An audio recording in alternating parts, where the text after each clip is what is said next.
I got a quick one today with John Eats Cheap. Comfort food at its finest. We went below freezing this weekend. It's football weekend. Beef and noodles, right? I had to clean out the freezer. I found a nice chuck roast. So I cooked that in the little crock pot overnight. So the roast is all cooked. Got my broth that I'm going to get the grease out of. This is real simple ingredients. Cook the roast till it's falling apart tender. Got some Klusky egg noodles. I love these things. And a little bit of beef soup base. And that's going to be about it. We're going to get it back into the crock pot. So I got my chuck roast all shredded up, ready to go. Took the fat off of it.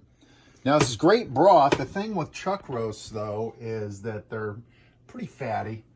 And usually fat equals flavor. And in this case, it still does.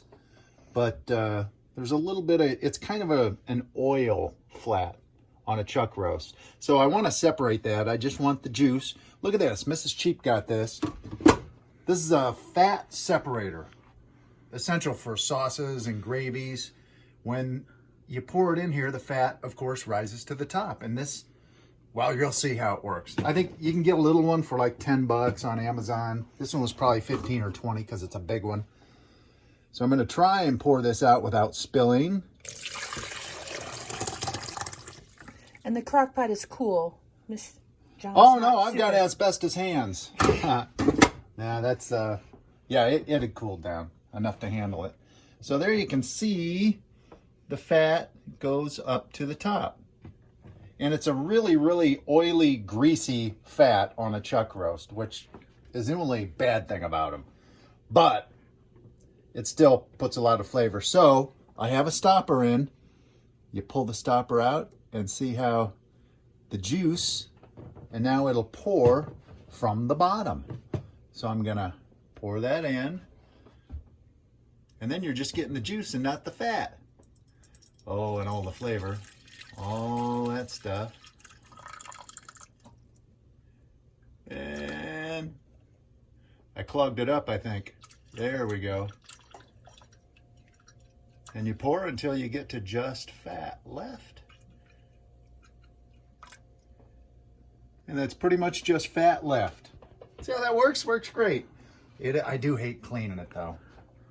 But it's worth it for this. So there we go. We got our broth from overnighting. I'm going to pour our soup base in.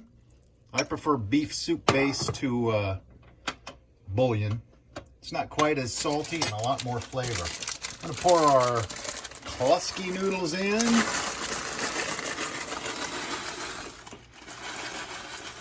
Oh, that's probably enough.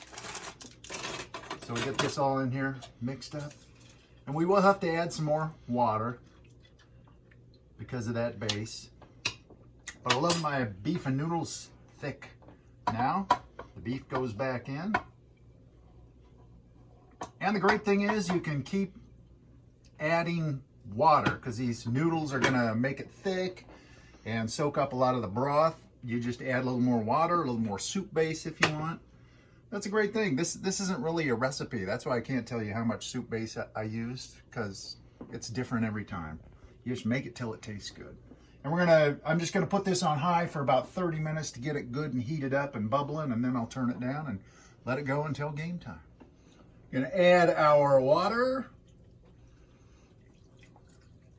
And we'll mix this up a little once it cooks a little bit. There we go. We'll start with that.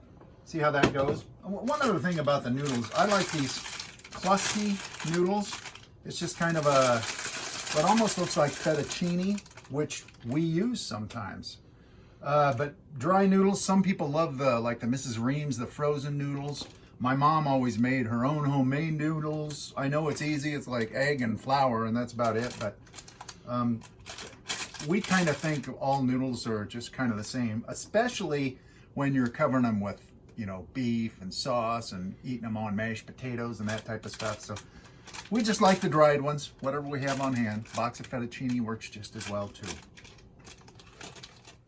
Beef and noodles almost ready. We got some leftover mashed potatoes from our meatloaf the other night. So I'm just gonna reheat those real quick.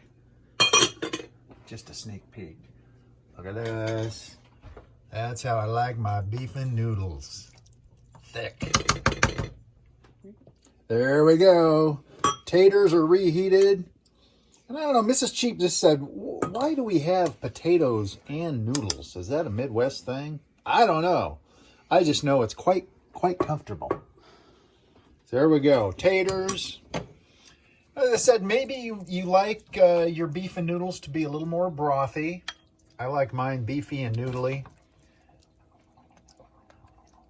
That is perfect. I do like my chicken and noodles to have a little more broth. We'll do that in a future episode. I'm hungry. I'm going to go eat. Almost game time. By the way, if you hear drooling noises, it's Dewey. He's doing that beef and noodles comfort food. Mm-hmm. This is going to be great to eat for lunch all weekend. Dinner 2 more times, probably. Thanks for watching. Game time.